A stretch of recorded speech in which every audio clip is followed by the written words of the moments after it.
Back tonight with more local news. The High Court has accepted a judicial review application by businessman Ricky Wong's Hong Kong television network over the government's rejection of a free-to-air TV licence. According to HKTV, the government unfairly denied the company a free television licence. It also spoke out against the licensing procedures and accused the government of failing to further explain the reasons behind its decision to grant only 2 licences. Last October, the government announced its licensing decision, which sparked protests by HKTV staff and members of the public. Preliminary work on the new Kai Tak sports complex will begin this year, but lawmakers have raised concerns about the proposed public-private approach to operate the facility. Rani Samtani with more. Located within the Kai Tak development site, the 28-hectare sports complex has a price tag of $23 billion. The multi-purpose sports complex, or MPSC, will include an indoor sports center, a public sports ground, and a main stadium with a retractable roof. The project will be funded by the government before it is to be handed over to the private sector for long-term operation.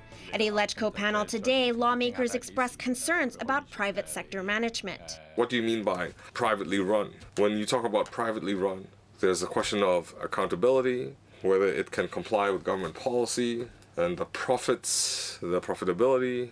Will there be a shortfall or deviation from government policy? Concerning financing, you hope to have private sector participation with regard to the long-term operation of the MPSC. But do you have a business plan or a business model for the private sector? The government explained that the Leisure and Cultural Services Department does not have enough manpower or the experience to operate such a large sports facility. It has to rely on commercial revenues. You cannot just rent it out for events and competitions. You have to rent it out to different events, for example, for entertainment or sports competitions, in order to balance its budget. So the government doesn't have this experience. The government estimates that pre-construction works will cost around $50 million and will seek funding approval from the Finance Committee in May. Once funding is secured, it is expected that construction will begin in 2016 and be completed by 2020. Rani Samtani, TVB News. The funeral of the Chairman Emeritus of Television Broadcasts Limited, Sir Run Run Shaw, was held today. Evelina Leung reports. A final goodbye to the co-founder of Television Broadcasts Limited. Sir Run Run Shaw's family and other dignitaries attended the ceremony at the Hong Kong Funeral Home in North Point this morning.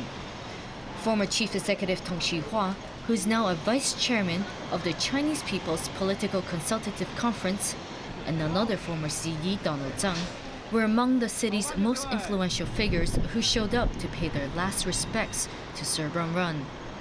The country's top leaders, past and present, have also offered their condolences. President Xi Jinping and former Premier Wen Jiabao were among those who praised Sir Run Run. The president said he loved the country all his life and that his patriotism will be remembered by the people. And Chief Executive Leung Chun-ying said because the funeral service was supposed to be only for Sir Run Run's family, he earlier phoned TVB Executive Chairman Norman Leung to pay his respects and offer condolences. Following the memorial service this morning, Sir Run Run's body was taken to Cape Collison Crematorium. The movie and TV pioneer passed away on Tuesday. He was 107. Evelina Leung, TVB News. Turning overseas again, labour rights activists in Thailand have voiced support for anti-government protesters in Cambodia. Demonstrators gathered in front of the Cambodian embassy in Bangkok today.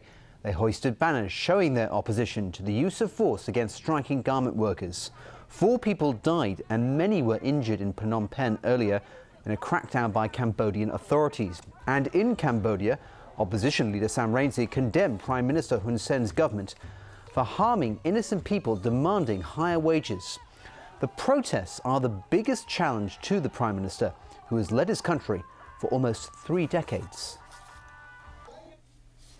Well, a police officer dubbed Pakistan's toughest cop for arresting and killing Taliban militants was killed in a massive bomb blast yesterday, along with 3 associates. The Pakistani Taliban claimed immediate responsibility and called the death of Chaudhry Aslam a huge victory. Aslam was targeted in his armoured vehicle as he drove in a convoy along a quiet road.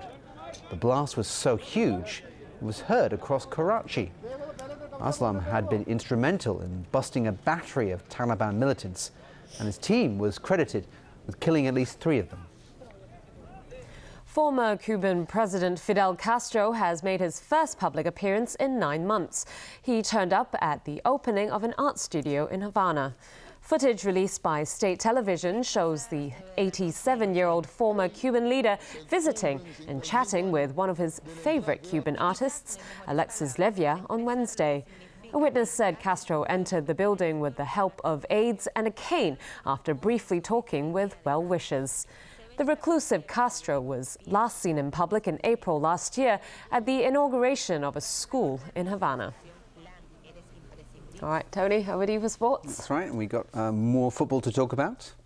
Another routine win for Spanish giants Real Madrid, who rolled past Osasuna in the Copa del Rey. Also in our football wrap, Sepp Blatter looks forward to the World Cup in Brazil, while Yaya Touré makes it 3 African awards in a row. Real Madrid were looking to take a step closer to the quarter-finals of the Copa del Rey when they hosted Osasuna. After several chances, Karim Benzema got the ball rolling when he scored from close range in the 19th minute. A pinpoint pass in the second half found Cristiano Ronaldo, who skillfully controlled only to see his effort saved. But a defensive error was pounced on by Madrid, allowing Jesse to finish off a counter-attacking move to make it 2-0. The second leg will be played on Wednesday, but Madrid should be confident given the 2-0 win. The president of football's governing body, FIFA, was busy talking about the upcoming World Cup, which kicks off in Brazil in June. Sepp Blatter was confident everything would be ready for a great tournament. I'm sure that in March all the stadia will be ready, and we have time enough to make some rehearsals therein. And this modern stadia, I'm sure they will respond to the expectation of the spectators, but also of the actors, which are the players. One player expected to shine in Brazil is Yaya Touré, who was named Africa's Player of the Year again.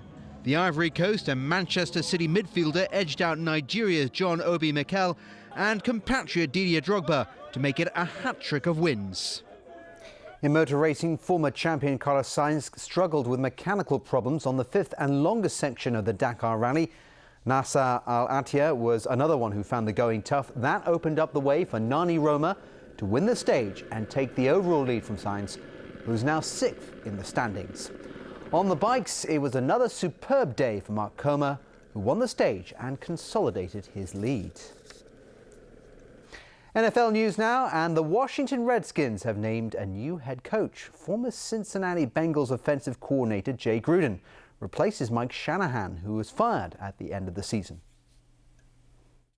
This opportunity is a once-in-a-lifetime deal, and I will do my best to make sure that I put a competitive football team on the field each and every day. So we expect to win soon. The culture here, there's a great history here for the Washington Redskins, and there's a lot of pride here. The fans are unbelievable here. I think 40 straight seasons of sellouts. They expect a winner. They want a winner, and they don't expect anything else. And on the ice, 2 goalies put on a show in New Jersey last night. Corey Schneider of the Devils was in top form. He turned aside all 26 shots he faced. Kari Lehtonen of the Dallas Stars denied the Devils on numerous occasions too. Too bad someone had to lose this one. New Jersey's Michael Ryder scored the only goal of the game in the second period, and the Devils won 1-0. And finally, some exciting news from the world of paper. Scientists are working on putting on a reverse spin on the ubiquitous paper towel. Researchers in Atlanta have used nanotechnology to remove the outer absorbent cellulose layer of paper to uncover another layer that's naturally water resistant. The result looks and feels like conventional paper. Researchers say water-repellent paper could also be used in new types of medical devices for more efficient testing of human fluids. That's the news. Thanks for watching. Good night.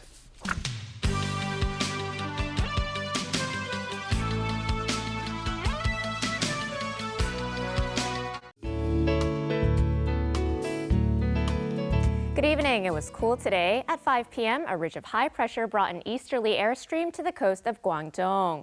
Today's temperatures range from 14.4 to 16.2 degrees, and the current temperature is now standing at 15.6 degrees Celsius. A trace of rain has been recorded since midnight. So, Freddie, how's the weather tomorrow? Oh.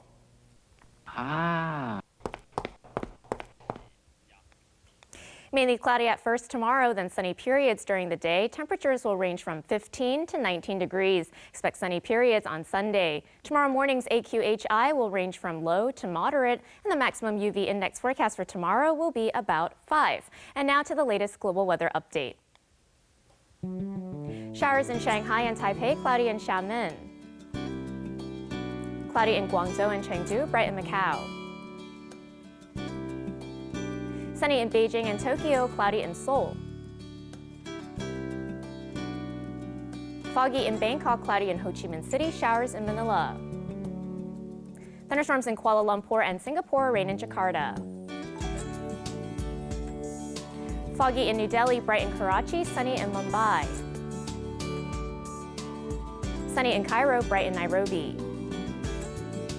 Showers in Brisbane, sunny in Sydney, bright in Melbourne and Auckland. Snow in Toronto, rain in New York. Cloudy in Vancouver, sunny in San Francisco and Los Angeles. Sunny in London, foggy in Paris, showers in Amsterdam, cloudy in Frankfurt and Zurich.